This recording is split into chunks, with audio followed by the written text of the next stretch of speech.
Hi, good morning, everyone. Guy Gaster here with Visit NC. We're letting everyone in, so we're going to give just a few seconds here so everyone can get in, but happy to have you joining us and looking forward to sharing a little bit about what we've been doing here in the Visit NC offices and some insights into what's been going on with the industry overall. So again, glad you could join us, and we'll be getting started momentarily.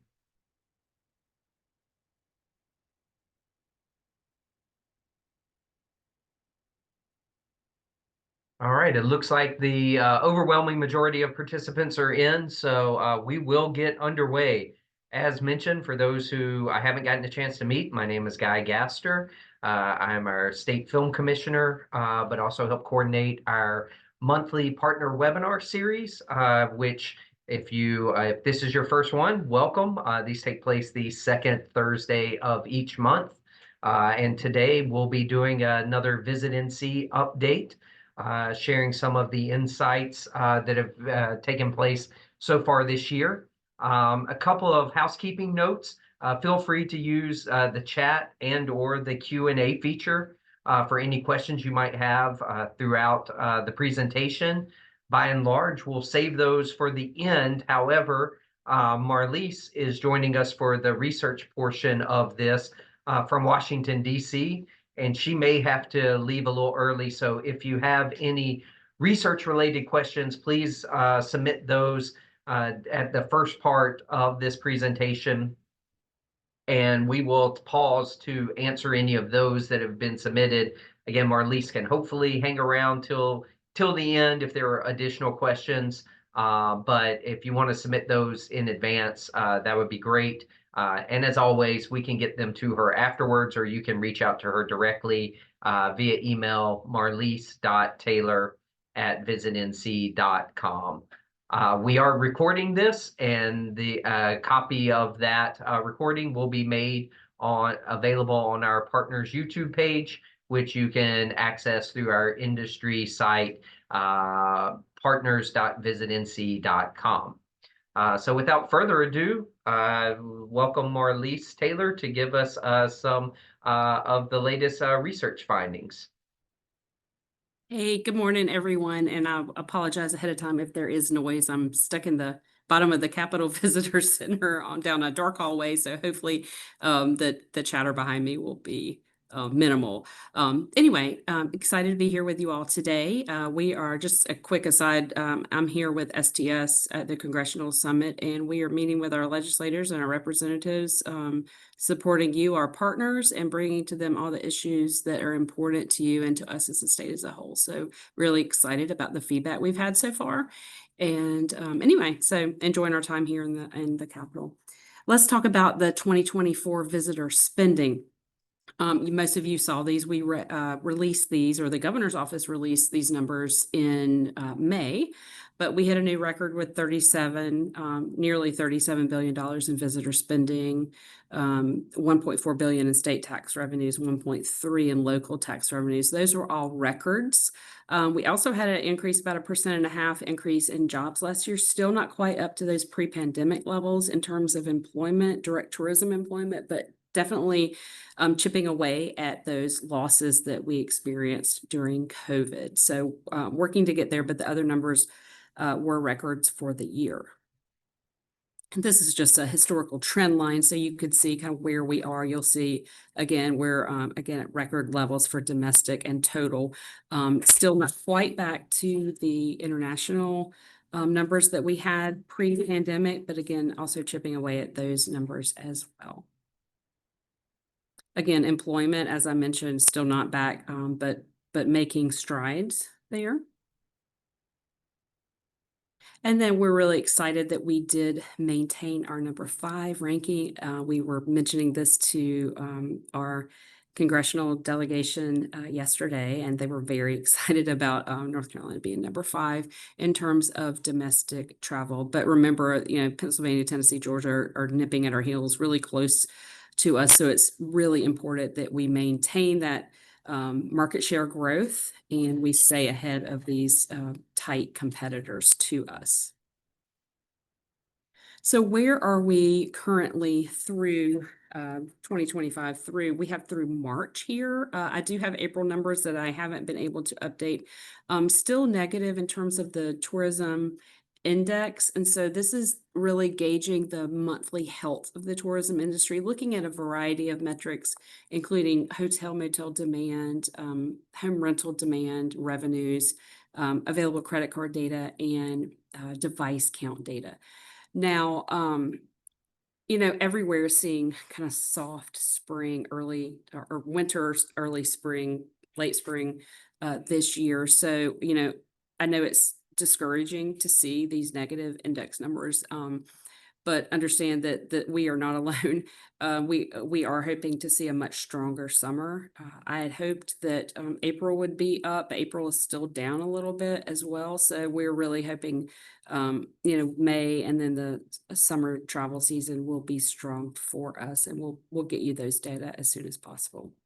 Again, this is just looking at some lodging data year to date through March. Demand was up about nearly 5% for the first quarter in terms of hotel motels, rentals, flat.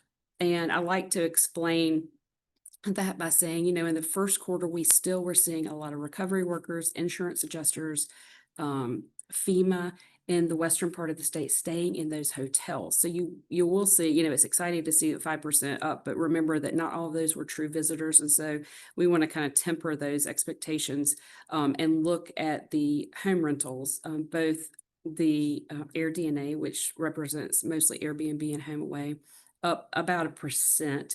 You'll see those vacation rentals down about 2%. Now, those are mostly those managed rentals.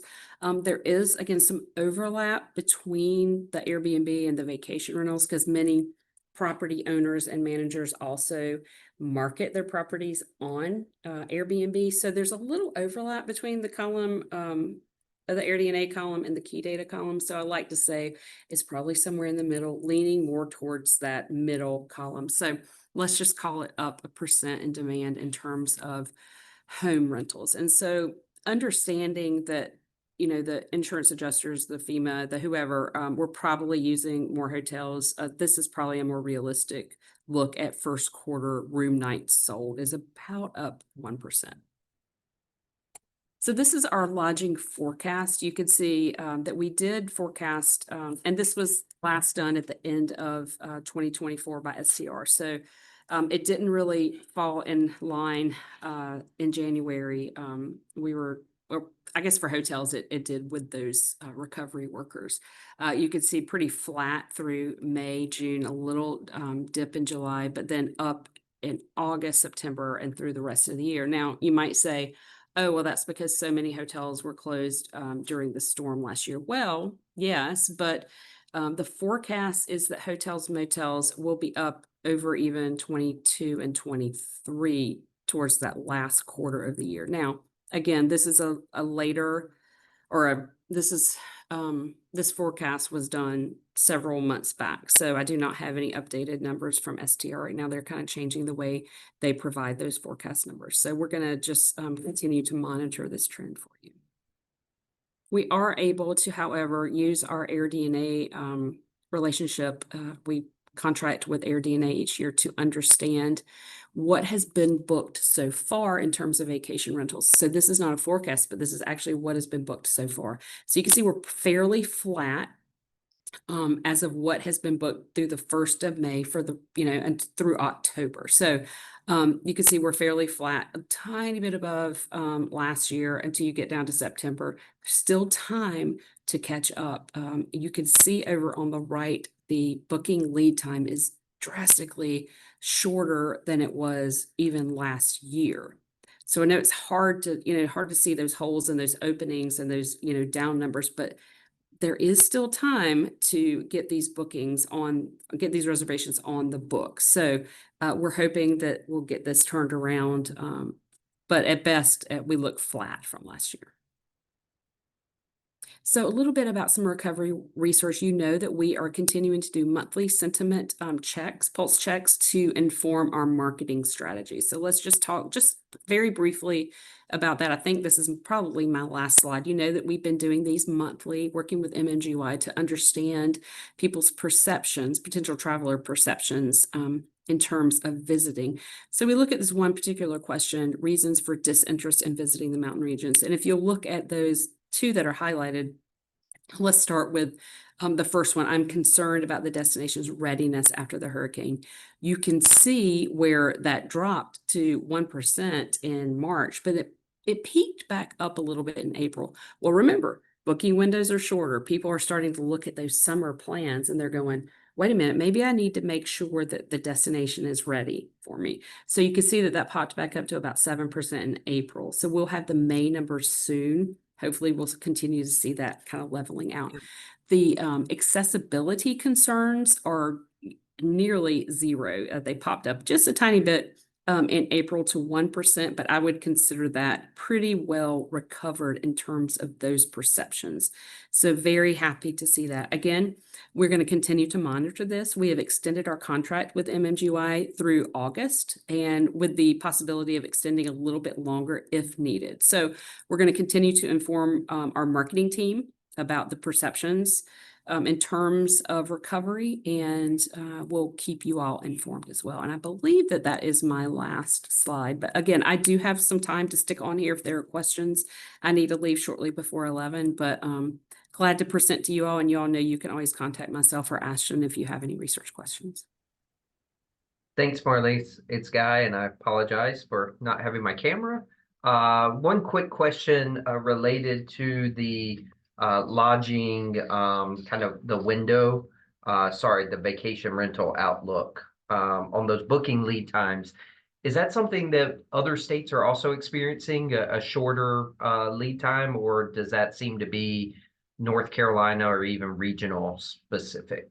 Yeah, I don't have other states' data, but I can tell you just through conversations with my colleagues in other states, we're all seeing the same things. Even here this week in DC with some of my Southeastern colleagues, we're all seeing very sluggish demand. And so I would imagine that that booking lead time is very similar. Again, I don't have other states' data. And unfortunately, there aren't a lot of research colleagues here with me, but I would be very surprised if that booking window metric is different for other states. I think this is nationwide. Certainly, I'll be at a research conference later this month, and that will definitely be one of the topics of conversation. But I think that we are not alone in terms of booking windows, just the same as we're not alone in terms of sluggish demand. Great. All right. Thank you. Going to give one last second in case there's any last minute questions. But again, Marlise is going to hang around as long as she can. And if by chance she has to hop off, we can get the questions to her and she'll get back with you. All right. Seeing none, then I'd like to welcome Katie Bailey from the Visit NC marketing team to present on marketing. Good morning, everyone. As Guy said, I'm Katie Bailey. I'm the brand marketing manager at Visit NC, coming to you live from Scott Peacock's office because he is traveling right now. So we can just go ahead and get started. I'll be giving a little bit of just an overview of the campaigns that we are currently running. We are continuing that dual campaign approach that balances our For Real brand campaign that we've been running for a while with our ongoing mountain recovery campaign. This approach has allowed us to support visitation to all parts of the state. And yeah, you can go to the next slide. So a little bit of an update on our mountain recovery campaign. The summer flight is live right now. This is an example of some of the creative that is currently running, supporting summer travel to the mountains. In response to some of that perception and performance data that Marlise mentioned, we are currently evolving the messaging for this campaign, and we'll be sharing out a new creative piece at the end of this month. So stay tuned for that. You can go forward to the next. This is another example of what's currently running right now. And we're seeing some great results from that, but excited to be sharing new creative later this month. So for our For Real campaign, the brand campaign, we're currently promoting summer travel to the Piedmont and Coast.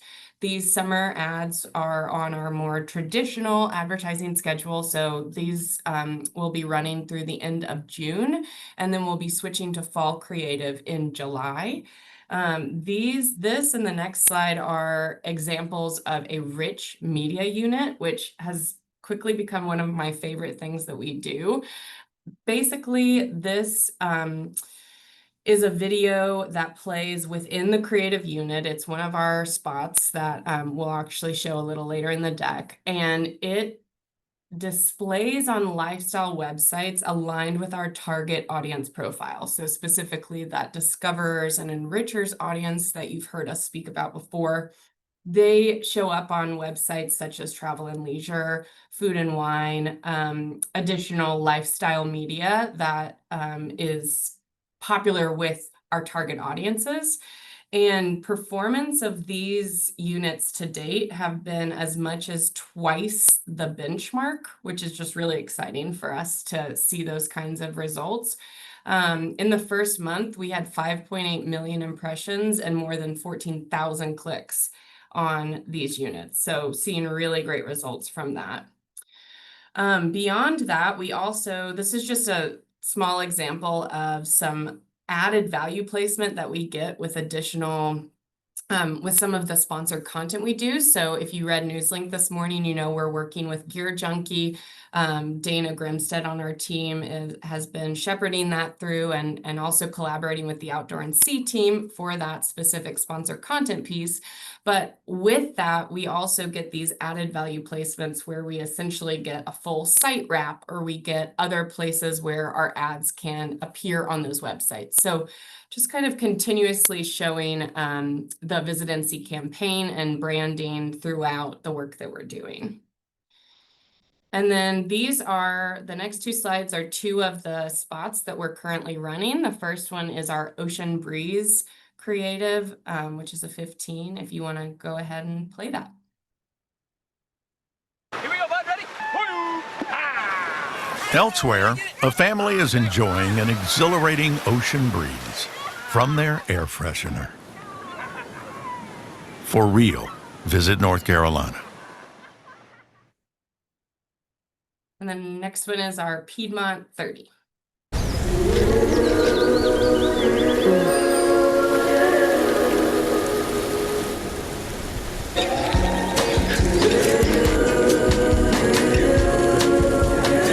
Elsewhere, a couple is spending their romantic weekend in a heart-shaped hot tub with other couples. Good for them. For real, visit North Carolina.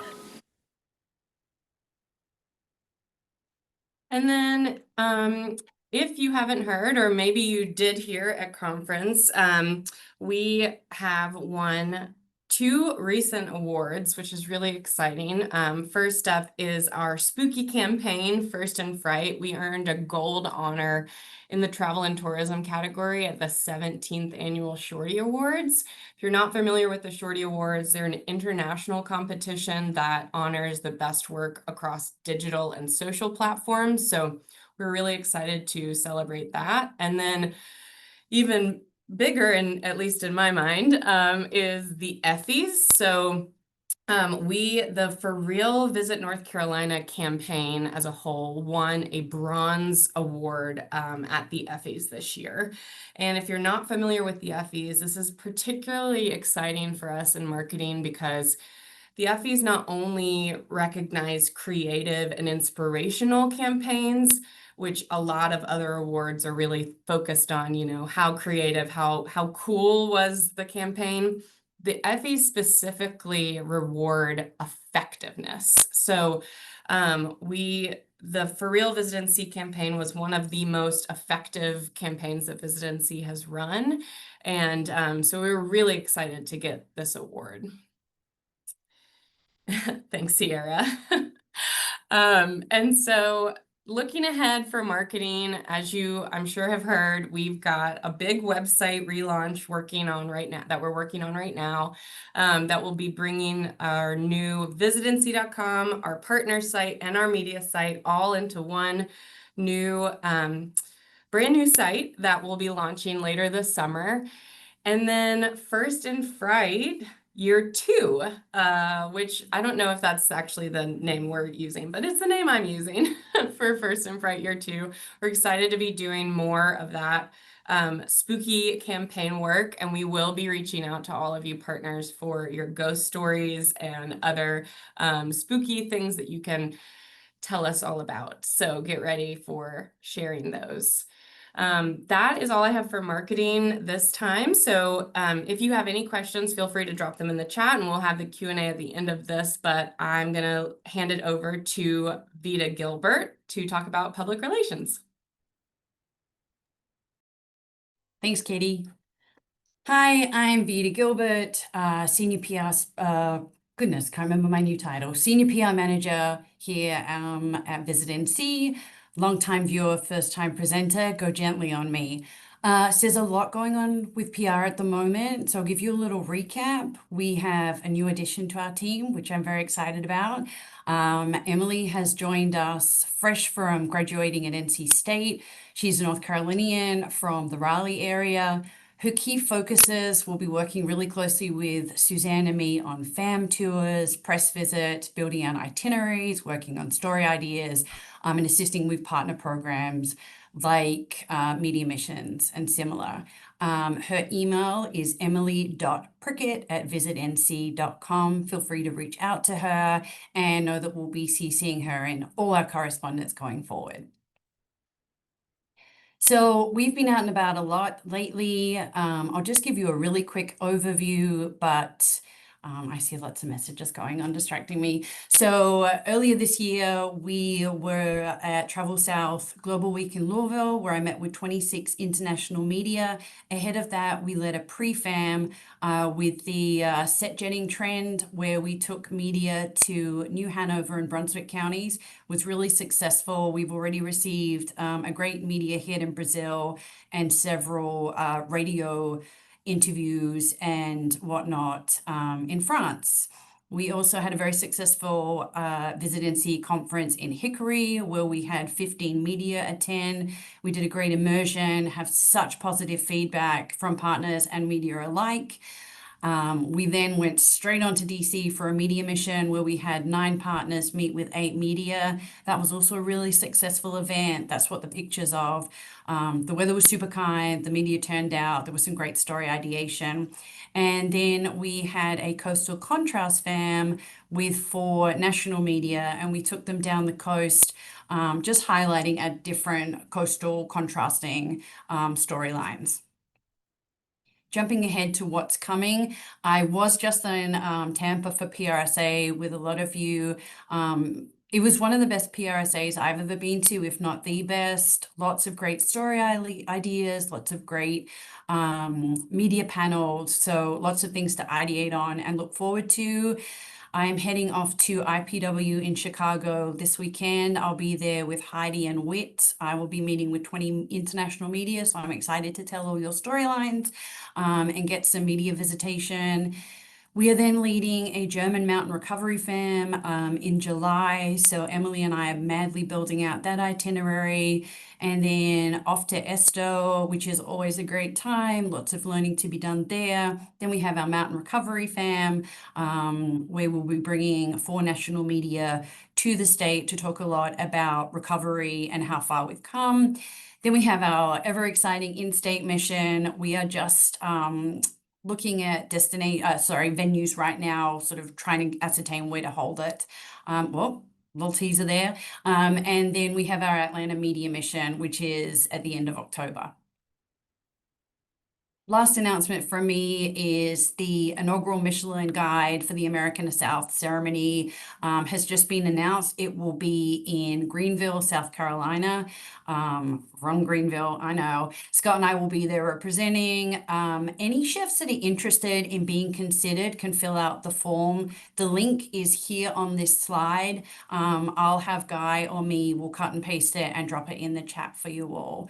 But I will be hanging around if anyone has any questions, and thanks for watching. I am now handing over to Guy. Thank you, Vita. Appreciate it.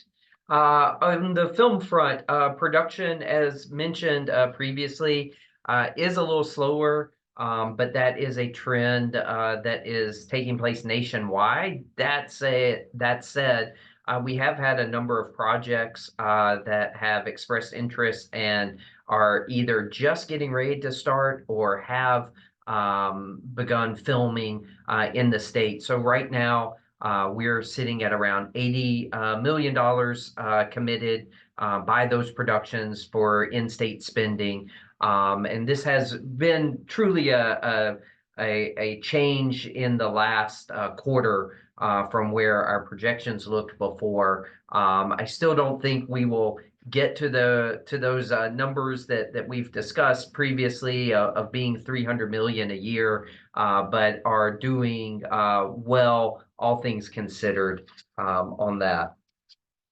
A look at some of the upcoming releases. These are projects that have previously filmed in the state, but it's something you all have expressed wanting to know when these projects can be seen. The independent feature Eric LaRue is now available on demand next week. Very exciting. A new Netflix series from Universal Television called The Waterfront will be debuting on the streaming platform. This is from Kevin Williamson, who has done Dawson's Creek, is responsible for Scream, I Know What You Did Last Summer. He returns to his home state, and this is a new series, a family drama kind of series that very excited to see. And one thing I've been told over and over is that the scenery is beautiful, that they specifically wanted to play up that coastal vibe. So excited to see how that is received. Then The Summer I Turned Pretty, its third season, it begins on Prime Video on July 17th. And then we just got word that a new series, The Hunting Wives, will now air on Netflix, and it will also be coming out in July, on July 21st, and that filmed in and around the Charlotte, Mooresville area. So again, something new to add to your upcoming streaming schedules. And then in October, we have another feature film, Roofman, starring Channing Tatum, will be in theaters on October 3rd. And waiting to see for release dates for Merv, which will likely be around the holidays, and then season 2 of the Inspire Network show Blue Ridge. So currently in production or recently completed are some independent features primarily. And then we do have a new pilot that we'll be shooting for consideration for Hulu later this year. So it's, again, happy to report that this slide has more than 4 titles, which, as we've been sharing with you previously, it was looking a little slim there. And with that, I will turn it over to Heidi Walters for our partner and industry relations update. Thank you, Guy, and good morning, everyone. It's great to be here. Some of what I'm going to tell you, you may have heard at the conference as well, but we will get started with what we did in Outdoor NC. If we could go to the next slide, please. Thank you. We held our second guide summit at Raven Rock State Park earlier this year and had great success. We had six guides from across the state come and learn about Outdoor NC and Leave No Trace principles. And so they can now go back and talk to the rest of their teams, as well as their clients and visitors that they have moving forward into season. So they will be some of our brand ambassadors for Outdoor NC moving forward. And then Sports NC, I'm basically going to talk about esports. So the RLCS is returning to North America in June, and it will be at the Lenovo Center here in Raleigh. It's has a prize of $351,000. It's later this month. The dates on June 28th and 29th will be open to the public if you are interested in attending this. But this is one of the ones that has applied for our esports grant. And then in international marketing, it was a busy first quarter, and then it's been a little slower now. But we did do a mission with Travel South to Brazil, which was really good. So much interest in South America. And that is one of the markets that doesn't seem to be affected by any of the politics that is going on in our country currently. We're seeing softening in Western Europe, but not so much in Central and South America. So that's a good sign. So we will be doing a lot of co-ops in that area. And then we also attended the Ice Lake Air Nordic FAM, and we had a FAM here, but we attended the Nordic show as well in Iceland. And the Iceland people were so wonderful. They came and flew into Nashville, did Nashville, and then Eastern Tennessee, then went over to Asheville, and then ended and went back out of Raleigh. So they were pleasantly surprised. They had no idea what to expect, but they were really, really happy and just commented about how tremendously nice the people in the South are. So that was really good to hear. And tomorrow I leave for IPW in Chicago, and we've got partners attending from Charlotte, the Outer Banks, Raleigh, and Asheville will be there as well with their own booth. And then on Monday night, Travel South is having a concert featuring Darius Rucker, and there will be about 600 travel trade guests invited to that. So it'll be a very intimate yet fun time. And then the next slide, please. Thank you. And then an update on Andre. You know, he spent most of the first quarter out on the road, as he does, and had great participation from you all. We really appreciate that. I hope that you find these beneficial. We are planning to do these again next year between the retire shows and the travel adventure shows. We are also trying to work to get another Travels with Darley feature for the Revolutionary road trip to commemorate the America's 250. We are having some budget issues though, so we are trying to seek out new funding for that. And then that's all I have. Very good. Thank you, Heidi. So we are going to open up for questions, but as we bring everyone back up, just want to give a heads up that our next webinar is July 10th. And we will be, our agency of record, Lucquire, will be joining us to talk a little bit about Media Buying 101 and also do a little bit of a deep dive into the co-op and some of the programs that remain available as the new fiscal year is getting underway. So again, if you have questions and haven't submitted them already, go ahead and send them in and we will get them underway. The first question would be for Marlise. I believe she is still with us. Yes. Marlise, can you remind us when the 2024 county numbers typically could be available, or when to start being on the lookout? I know there's always a desire to have them sooner, but when can partners anticipate those being shared? Haha, you guys are so funny. I've been waiting for this question. And I've already had it this week with partners. We typically get them in early to mid-August. It really varies based on when the Department of Revenue has their fourth quarter sales estimates complete and ready for us to send to our vendor. So we do turn it around as quickly as possible. But historically, it has been like that second week of August. So we will get them to you. It takes us really less than a day to turn them around when we get them from Tourism Economics. So we will get them to you ASAP. I know that they are important to you. They're important to us as well. So stay tuned. All right, very good. Thank you on that. Um, somewhat similar for Vita as the in-state media mission comes around. When do you anticipate opening registration or sign-ups to participate in that? Yeah, this is definitely a priority for us. As soon as I get back from IPW, the team and I are going to regroup, and once we've decided on a venue, we'll get the invitations out. Okay, very good.